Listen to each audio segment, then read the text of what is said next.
Long ago, when these ancient Grecian temples were new, hemp was already old in the service of mankind. For thousands of years even then, this plant had been grown for cordage and coarse cloth in China and elsewhere in the East. For centuries prior to about 1850, all the ships that sailed the western seas were rigged with hempen rope and sails. For the sailor, no less than the hangman, hemp was indispensable.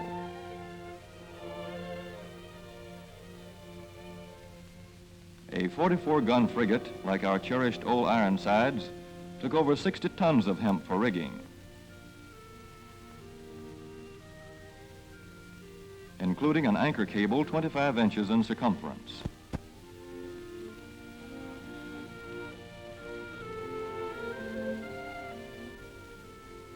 The Conestoga wagons and prairie schooners of pioneer days were covered with hempen canvas. Indeed, the very word canvas comes from the Arabic word for hemp. In those days, hemp was an important crop in Kentucky and Missouri. Then came cheaper imported fibers for cordage, like jute, sisal, and manila hemp, and the culture of hemp in America declined. But now, with Philippine and East Indian sources of hemp in the hands of the Japanese, and shipment of jute from India curtailed, American hemp must meet the needs of our Army and Navy as well as of our industries. In 1942, patriotic farmers at the government's request planted 36,000 acres of seed hemp, an increase of several thousand %. The goal for 1943 is 50,000 acres of seed hemp. In Kentucky, much of the seed hemp acreage is on river bottom land such as this, along the Kentucky River Gorge. Some of these fields are inaccessible except by boat. Thus, plans are afoot for a great expansion of the hemp industry as a part of the war program.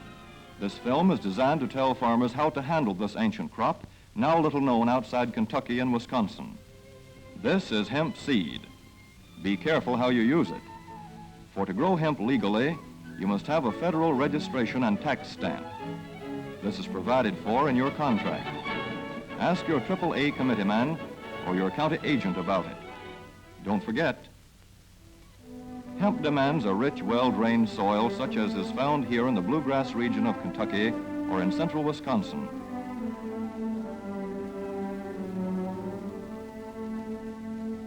It must be loose and rich in organic matter. Poor soils won't do. Soil that will grow good corn will usually grow hemp. Hemp is not hard on the soil. In Kentucky, it has been grown for several years on the same ground, though this practice is not recommended. A dense and shady crop, hemp tends to choke out weeds. Here's a Canada thistle that couldn't stand the competition.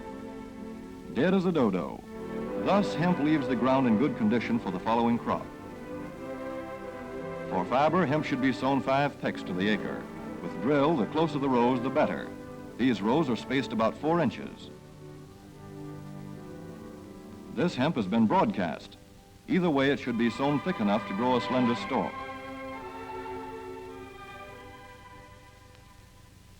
Here's an ideal stand. The right height to be harvested easily, thick enough to grow slender stalks that are easy to cut and process.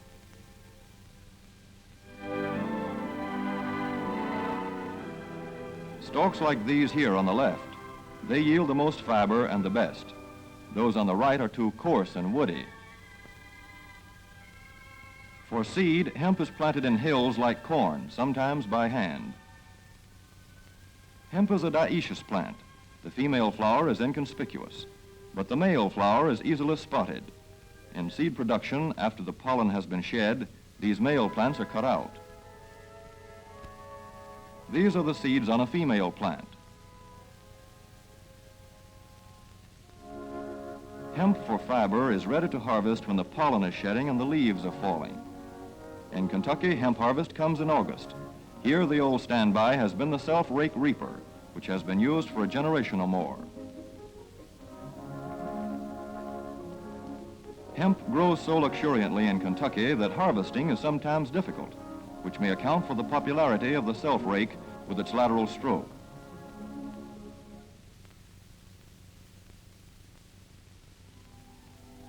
A modified rice binder has been used to some extent. This machine works well in average hemp.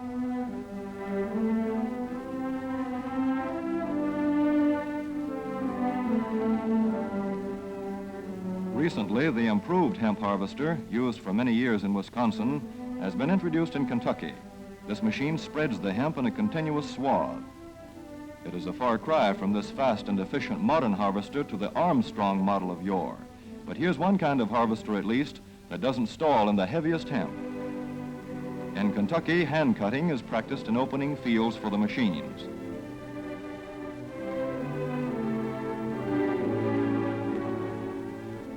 In Kentucky, hemp is shucked as soon as safe after cutting, to be spread out for retting later in the fall.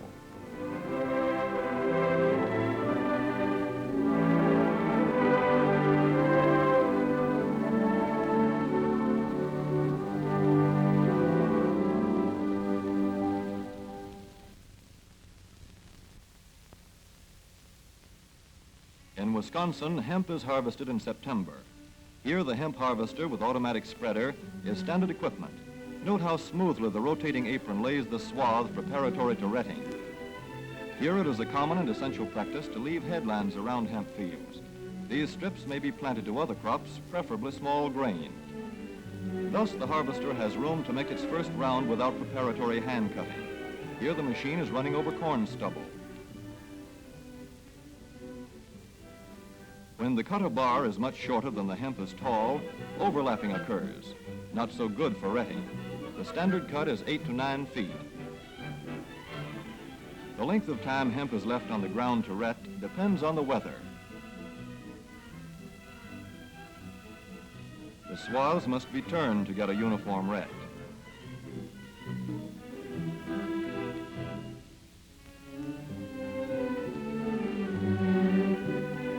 When the woody core breaks away readily, like this, the hemp is about ready to take up and bind into bundles.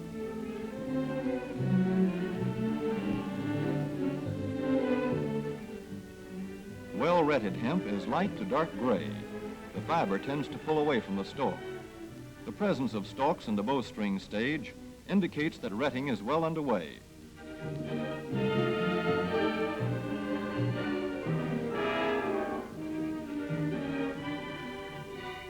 When hemp is short or tangled, or when the ground is too wet for machines, it is bound by hand.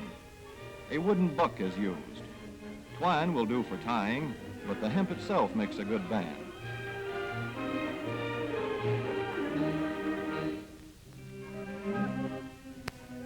When conditions are favorable, the pickup binder is commonly used. The swaths should lie smooth and even with stalks parallel.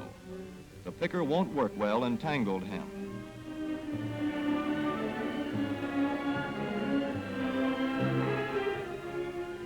After binding, hemp is shucked as soon as possible to stop further retting.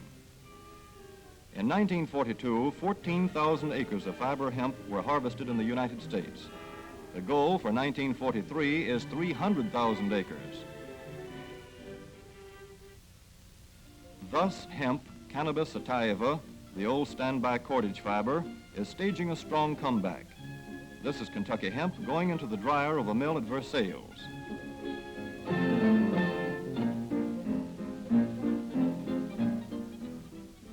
In the old days, breaking was done by hand, one of the hardest jobs known to man.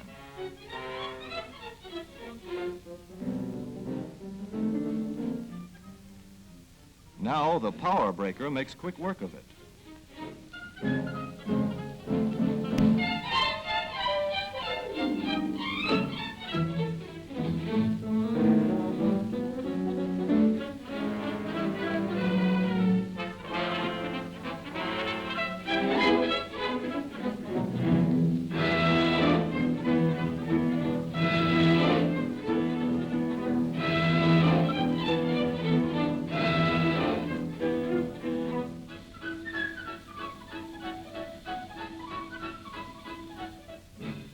Spinning American hemp into rope yarn or twine in the old Kentucky River Mill at Frankfort, Kentucky.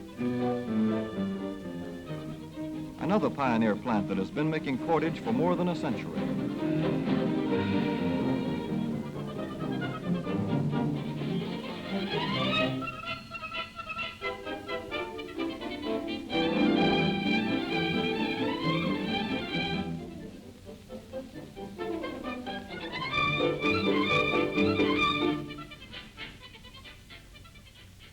such plants will presently be turning out products spun from American-grown hemp. Twine of various kinds for tying, winding armatures, and upholsterers' work. Rope for marine rigging and towing, for hay forks, derricks, and heavy-duty tackle. Light-duty fire hose. Thread for shoes for millions of American soldiers. And parachute webbing for our paratroopers.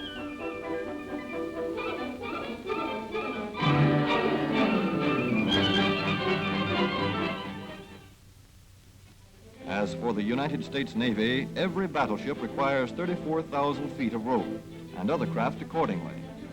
So here in the Boston Navy Yard, where cables for frigates were made long ago, crews are now working night and day making cordage for the fleet. In the old days, rope yarn was spun by hand.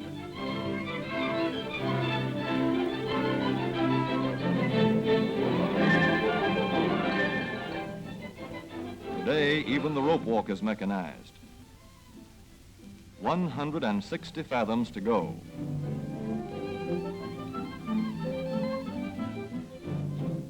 The rope yarn feeds through holes in an iron plate.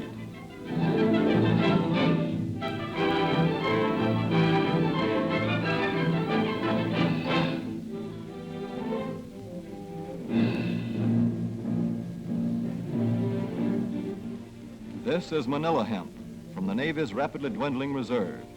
When that is gone, American hemp will go on duty again. Hemp for mooring ships, hemp for tow lines.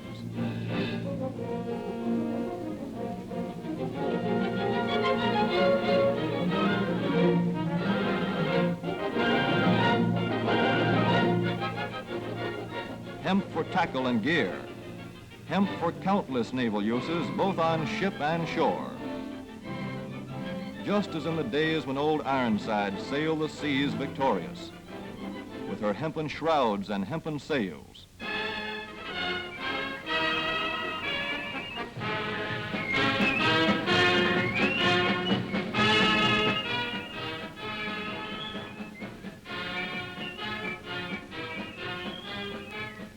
Hemp for victory.